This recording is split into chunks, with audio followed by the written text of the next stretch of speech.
Hello everyone. Today we're going to talk about a recent paper that Google released. It's called Introducing Nested Learning, a new ML paradigm for continual learning.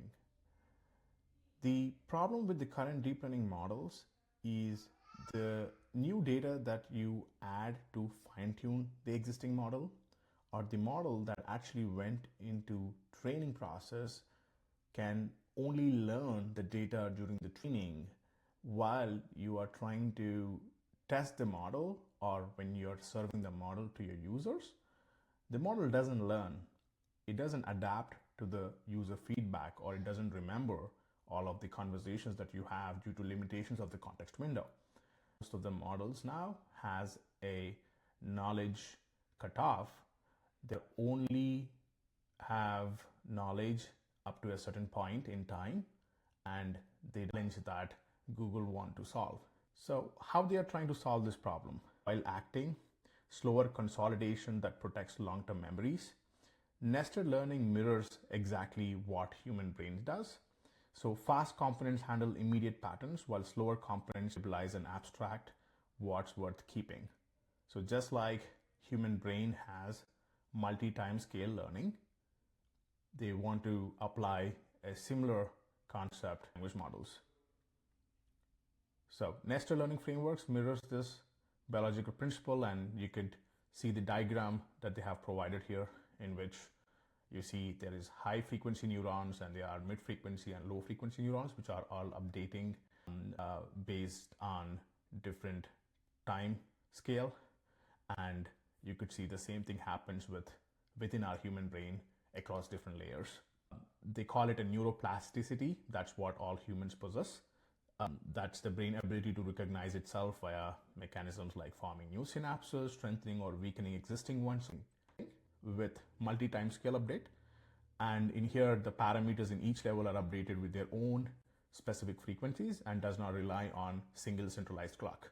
The thing that's happening with the existing deep learning models, which doesn't have this frequency into the model updates. So they come with a hope architecture that we'll cover shortly. So the difference between the traditional deep learning and the nested learning is traditional deep learning, the learning happens by stacking different layers. You stack more layers, you make the model architecture deeper, and you would see improvement in the learning process. In which the updates happen is different parts update at their own pace, just like we have seen how human brain does. Whereas the traditional deep learning model uniform across all weights. That's through traditional backpropagation. Learning at test time, they don't learn at test time, even though there are processes like RAG, or external memory, which is again some kind of RAG that provides it with the memory layer, but still the model weights are still static. They are frozen. Whereas in the nested learning, inner levels can adapt on the fly. So that's beauty of the nested learning process. There is a optimizer, which is an external training loop that optimize the backpropagation or optimize the training process by reducing the loss function. Whereas the nested learning, the optimizers are part of the model's memory itself. So the optimizers are itself learning which data point that they have to remember based on the loss function that they go through. So that's make this contribution really interesting.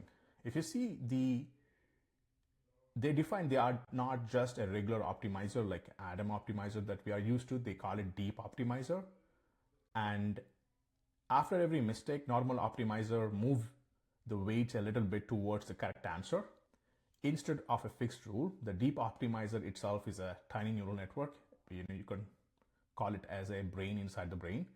It learns how fast to change, which direction is reliable, and how to remember good strategies from before. So remember and what data points that they can ignore.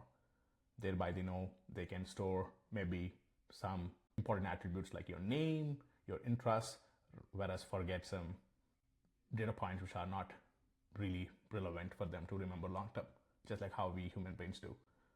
Some things within our episodic memory might not always persist, but some of the long-term details like the places you have been, or your relationships. The short-term context window, as we all know, attention really makes this possible, where anything within the context window, the models remember. With the Continuum memory system, the models explicitly have various memory layers as we previously defined, in which not just the model architecture, but also the optimizers are part of this memory system, where they all learn together different memories at different speeds. And it's a exact intuition that they have applied from human brain. And that's what this continuum memory system contributes to this research. There is also something called HOPE architecture. It's basically a self-evolving learner. They actually combine the deep optimizer that learns how to learn, and also a continuum memory system that stores knowledge across short and long-term scales that we just discussed. HOPE becomes a self-modifying model. That's the reason why it is able to remember. It's able to mutate. It can change its own updates while processing data. So when the model sees new information, it decides which memory should change and whether it has to change fast, medium, or slowly, and how much to change. And it can rewrite its own learning strategy for the future. So there are a lot of other work which happened in this category. I know transformers are something that we are all familiar with. Samba is a architecture that was introduced a couple of years ago, in which they use Mamba architecture. They're basically applying the existing way how human brain works to the existing model architecture, and they're able to bake that into the model itself. So they're adding frequencies into the learning process is not new. We have seen quite a few papers this year and last year. If you see, there is nested learning. This is something that we just discussed about. There's also tiny recursive model that just came out, I think this year, not too long ago. I don't know, maybe I have done some mistake here, but they uses small recursive loops to refine thoughts within a single forward pass. So it's a very small, few million parameter model that was able to learn and able to do proper reasoning. But they are specific to a domain rather than being generalists. But still, they're able to do proper reasoning, and they're able to beat bigger models as well.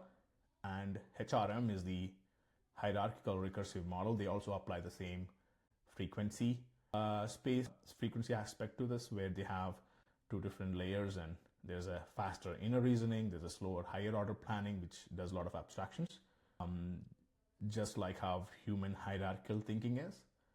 And basically these two papers are kind of similar in the sense that they can help a tiny model learn reasoning, or even able to solve complex puzzles just by having this recurring or frequency added to the learning process.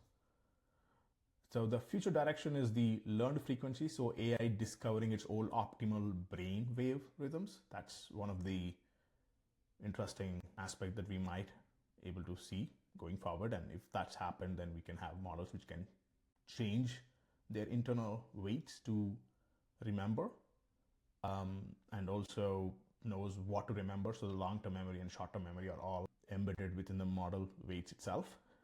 There is also closed loop adaptation. So model that synchronize their updates frequently to task dynamics. That's something that we get to see. So just like how brain is able to sync the different parts for various memory tasks, and integration with neuromorphic hardware.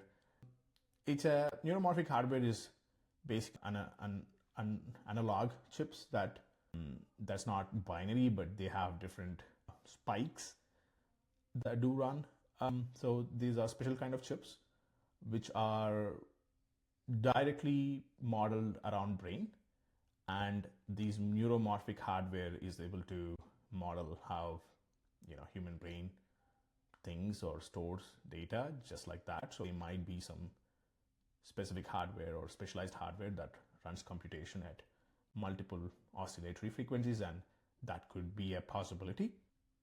And yeah, I think it's a very good research that everyone has to follow. And if you all want to share any of your comments on this research, and maybe share any kind of cool work that you're doing around Gen AI, please do follow agentversity.ai for latest Gen AI news and research updates. Thanks a lot.